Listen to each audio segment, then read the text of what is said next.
Hi there and welcome back to Mommy Hates Cooking. Today I'm going to show you how to make these easy Ninja Foodi French dip subs. These can be made in your Instant Pot as well. You can do it either way. And they can also be made gluten-free too if that's a need. The only thing you'd need to do is make a couple swaps of ingredients.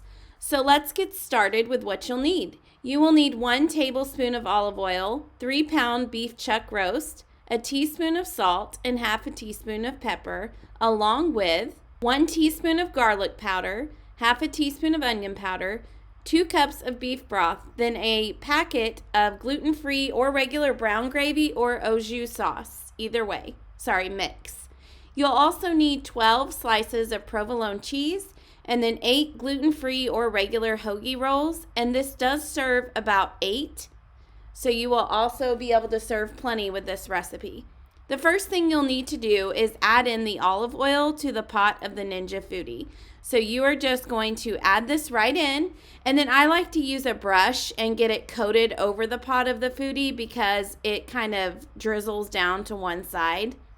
While that's being added in, go ahead and season the roast with salt, pepper, garlic powder, and onion powder. Just season this evenly over the top of the roast as you see here. It's very simple to do just with the seasonings that you have in your pantry. So once that is done, we are going to go ahead and sear the roast. You're going to use your Ninja Foodi and turn it to saute on high, and you're going to sear it on both sides. This just gets it nice and browned on both sides so that it's not a gray color. And you will see how we are going to do that here. I usually flip it over after a few minutes. This takes about 5 to 10 minutes, depending on how hot the pot of your Ninja Foodi is. So we are going to sear it until it gets like a crispy outer layer. And I am just working on that here. And then once that is done, if your pot needs to be deglazed on the bottom, then you can go ahead and do that with the broth that we're about to add in. Sometimes it needs it, sometimes it doesn't. Whenever I was making this, mine really didn't need it, but we're still going to pour in that broth here in just a minute. So I'm just finishing this up with searing and trying to get it to sear nicely on both sides. And you can sear the sides of it as well if you wanted to, but I usually just do the top and bottom. So now I'm going to go ahead and deglaze the pot. So I'm just pouring in the beef broth. And then usually you would use like a wooden spoon to kind of scrape the bottom if you needed to get some of that off. And once that's done, you'll just put this roast beef right back into the pot. And then I'm just going to go ahead and evenly pour the gravy packet over the roast.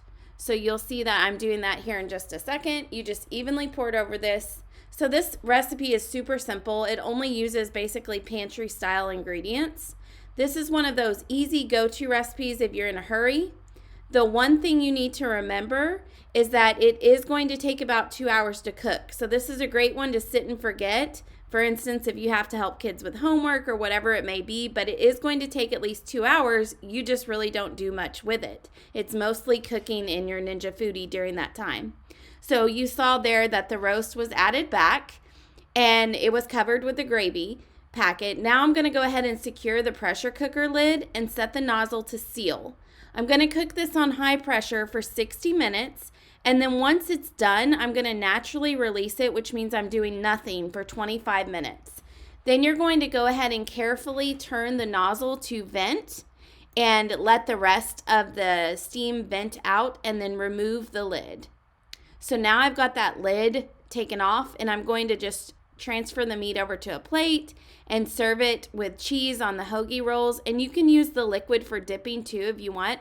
Sometimes we do that. Sometimes I feel like there's enough liquid in the meat that we don't really need to dip it in anything, but it's totally up to you. So I'm just getting this ready to serve, and then I usually use gluten-free hoagie rolls, and then I use regular ones for the rest of my family. This is a great one to serve too if you're having guests over and you need something easy. So this is what it looks like all done and ready to go. And we've got that melted cheese right on top. The provolone cheese gives it a nice smoky addition to the meat, which really complements the flavors well. This entire recipe is going to be over on mommyhatescooking.com. You can find the full recipe there and many other Ninja Foodi recipes.